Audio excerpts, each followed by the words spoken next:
미국 플로리다주 헬렌 호수 카사다가 공동묘지. 인근 주민들에겐 아주 유명한 금기 사항이 있다는데요.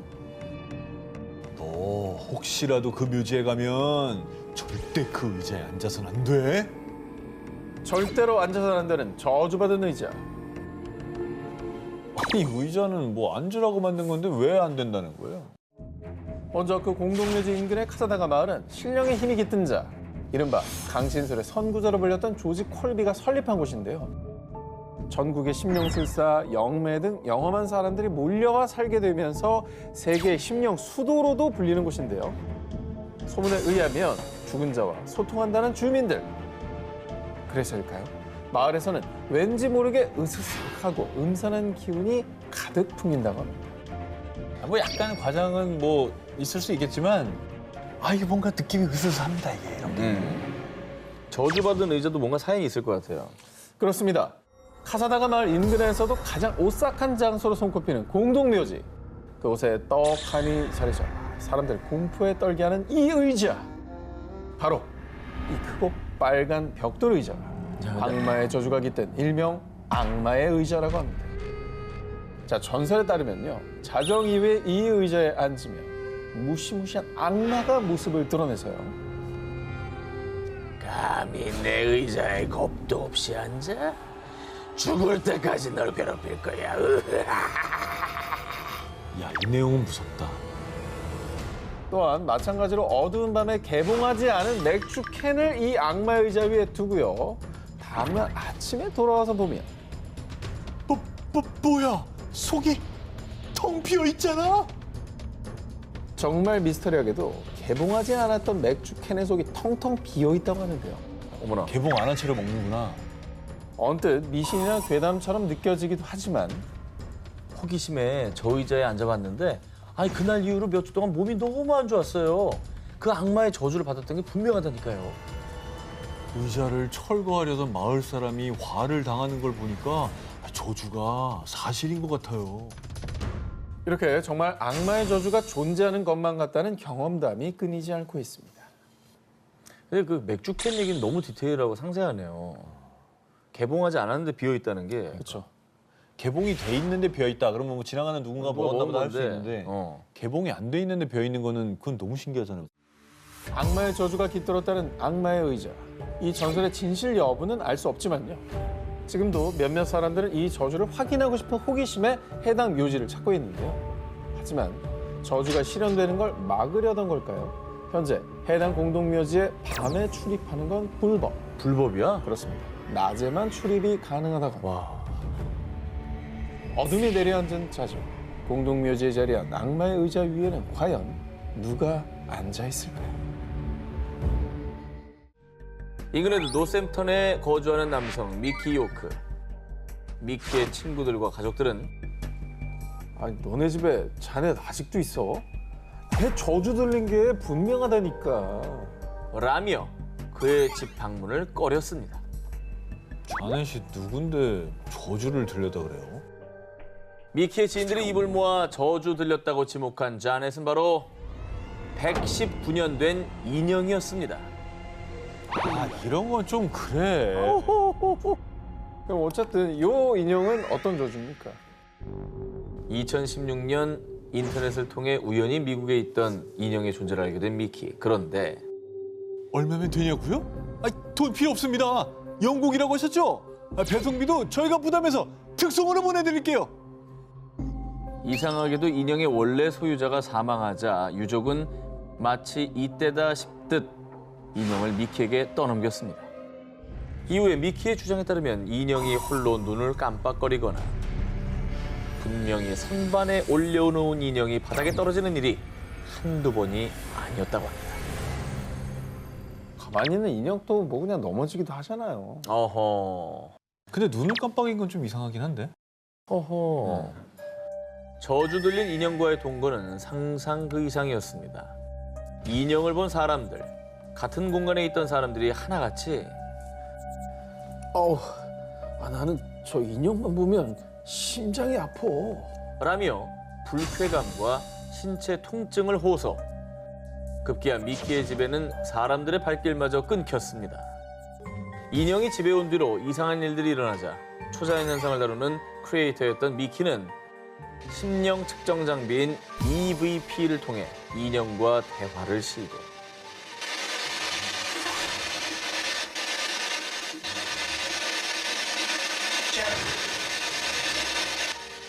인형 속의 영혼이 스스로 이름을 밝히거나 미키에게 욕설을 하는 등 으스스한 일이 계속 벌어졌지만 자넷 영혼이 왜 인형에 깃들었는지, 사람들에게 왜 해를 끼치는지 인형의 저주 들린 사연은 밝혀지지 않았고요.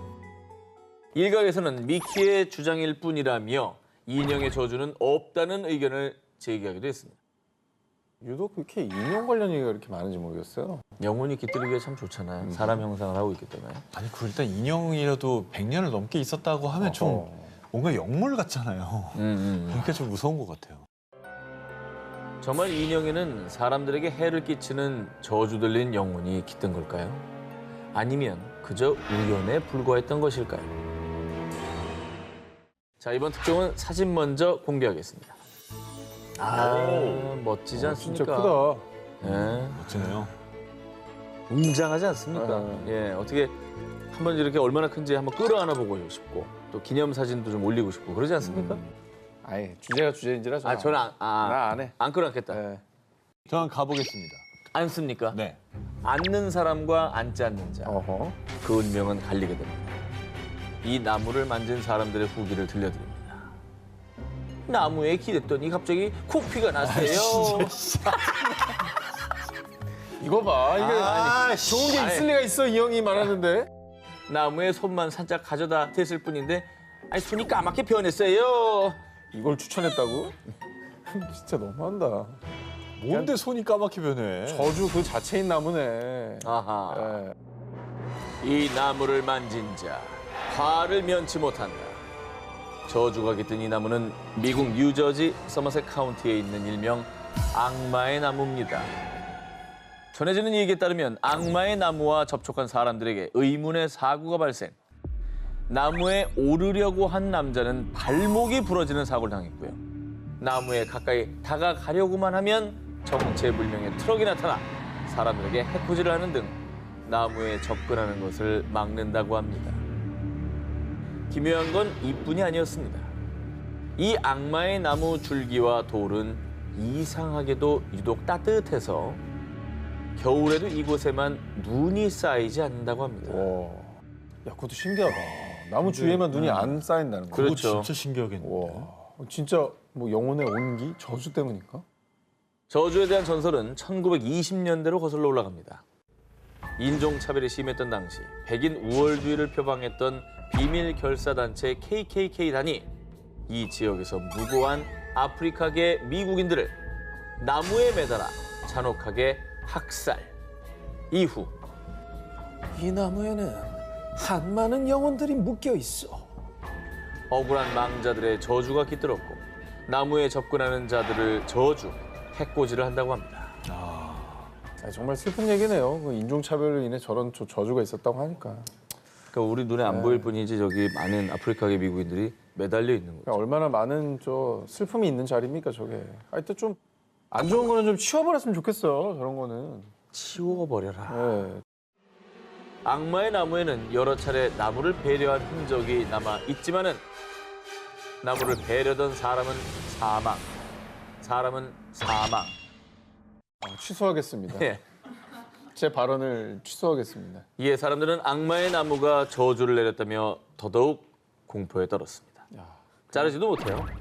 그냥 근처도 가지 말아야겠네. 접근 금지네. 결국 이곳 주민들은 악마의 나무에 철조망을 두르고 사람들의 출입을 막고 있다고 합니다. 악마의 나무에 깃든 원혼의 저주, 부디 그 억울함을 달래고 저주가 사라지길 바랄 뿐입니다. 1920년 미국 펜실베니아. 농부였던 존 블리미아는 농작물 재배에도 실패하고 가축들까지 각종 질병으로 서서히 죽어가 어려움을 겪자 자신이 저주를 받고 있다고 생각하기 시작했는데요. 해결책을 찾기 위해 동네 주술사였던 넬리 노를 찾은 존. 그런데 그녀로부터 충격적인 이야기를 듣게 됩니다. 흑마법사의 저주를 받고 있구만. 게다가 흑마법사가 너무 가까이 있어. 그게 누구냐면 당신 옆집에 사는 넬슨이야. 그러고 보니 이웃에 사는 넬슨 레마이어가 최근 주술로 한 아이의 질병을 치료했다는 소문을 들은 기억이 떠올랐고요. 넬슨이 흑마법사라는 주술사의 말을 찰떡같이 믿은 존은 정말 자신이 넬슨의 저주를 받았다라고 확신했습니다. 야, 근데 이웃이 흑마법사고 자신을 저주한다고 생각하면 진짜 섬뜩할 것 같긴 한데. 짜증나죠. 이건 사실 좀 너무 허무맹랑한 얘기 아니에요? 아니 무턱대고 저 말을 믿을 게 아니라 가까이 사는 이웃이면 찾아가서 오해 풀고 그럼. 확인 한번 해보고 존이 넬슨을 찾아가긴 했습니다. 하지만 그 이유는 좀 달랐습니다. 저주를 풀려면은 넬슨의 주술책을 찾아서 묻어야 해. 주술사 넬리노르에게 저주를 풀 해법을 들은 존은 같은 마을의 14세 소년 커리와 18세 소년 헤스와 함께 넬슨의 집에 침입한 건데요. 에이 그건 아니지. 그러니까 대화를 하려고 한 게 아니에요. 아 그러면 안 돼요. 저거는, 친해져서 집에 들어가서 이건 뭐예요 그런 다음에 몰래 빼서 묻든지 해야지. 저건 범죄지. 범죄죠. 넬슨 동조를 되는 거죠.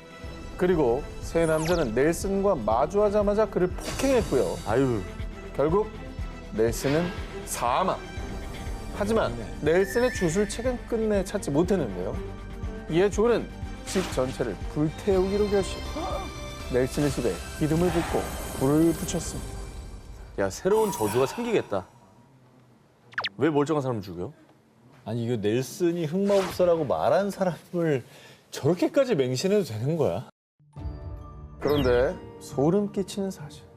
존은 분명 넬슨의 집에 불을 붙였지만 오래된 목조 주택이었던 그의 집은 불타지 않았습니다. 목조인데? 목조주택인데 왜 불이 안 타?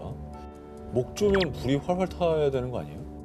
자, 이 일을 계기로 마을 사람들은 넬슨에게 정말 초자연적인 능력이 있었다고 믿기 시작했고요. 그때부터 넬슨의 빈집에서 연기가 나거나 죽은 넬슨의 영혼이 돌아다닌다라는 소문까지 떠돌았습니다. 근데 어쨌든 불을 붙였잖아요. 목조인 거 알고 불을 붙였는데 불이 안 나. 그걸 본 일행들도 되게 놀랐을 것 같아요. 그렇죠. 지은 죄도 있는 데다가 음. 이게 이제 저주까지 시작됐을지도 모르니까요. 그렇죠. 불타지 않는 집의 진실. 어쩌면 억울한 죽음을 당한 넬슨의 진짜 저주는 아니었을까요? 한 가정집에서 발생하는 초자연 현상을 다룬 공포 영화 폴터가이스트. 개봉 직후 그해 흥행 8위를 기록하며 이후 6년간 3편의 시리즈가 나왔는데요. 그런데 영화가 제작되는 동안 끊이지 않는 사건, 사고들. 그 때문인지 이 영화는 저주받은 영화라고 불리기도 합니다. 아니 왜? 아니 뭐 굳이 뭐 저주에 걸린 영화라고까지 할 건 없잖아요. 아, 이 얘기를 모르시는군요, 전혀. 근데 사실 뭐 예전에 요즘 뭐 없는 것 같은데 음반 제작할 때 귀신 보면 뭐 대박 난다 이런 얘기 했잖아요. 뭐 그런 종류의 얘기 아니겠습니까? 폴터가이스트 영화에 얽힌 끔찍한 저주의 서막은 바로 출연자들의 잇따른 죽음. 폴터가이스트 1편에 출연했던 배우 도미니크 던은 영화 개봉 후 셰프로 일하던 연인 존 스위니와 이별. 이후 재회를 원하는 존을 거절했다가 그의 손에 살해당하는 끔찍한 비극을 겪게 됐고요. 어이구. 폴터가이스트 2편에 출연한 줄리안 백은 영화 개봉을 앞두고 위암으로 사망. 또 다른 배우 윌 샘슨 또한 촬영 후 신장 기능 약화로 사망. 안타까운 죽음이 반복됐습니다. 3편 역시 저주를 피해갈 순 없었는데요. 3편 촬영이 끝난 후에는 시리즈 내내 폴터가이스트 걸이라는 별명을 얻었을 정도로 인기를 얻었던 아역 배우 헤더 오르크가 크론병으로 12세라는 어린 나이에 사망. 에이. 폴터가이스트에 출연했던 무려 4명의 배우가 영화 촬영을 한 지 얼마 지나지 않아 사망한 겁니다. 한 영화에 출연했던 배우가 한 명만 사망해도 되게 불길한데 4명이 죽었다는 거잖아요. 그러니까요. 심지어 뭐 촬영 중에 뭐 개봉 전에 뭐 가리지 않고 사망한 걸 보면은 뭐 영화에 뭔가 기운이 안 좋았나 봐요. 왜 이런 현상을 영화로 다루느냐 뭐 이런 건가? 영화에 얽힌 수상한 일들은 그게 끝이 아니었습니다. 1편의 촬영지였던 집이 몇 년 후 지진으로 무너졌고요. 영화 속 유명한 장면이었던 수영장 씬에서 사용된 해골들이 실제 해골이라는 괴담부터 인형에게 목을 졸리는 장면을 촬영할 때 연기하던 배우가 실제로 목을 졸리는 느낌을 받는 등 의아한 일들이 계속돼 결국 엑소시즘 의식까지 치렀었다고 하는데요. 연이은 배우들의 죽음과 촬영장에서 벌어진 기이한 현상들, 정말 영화에 깃든 저주일까요?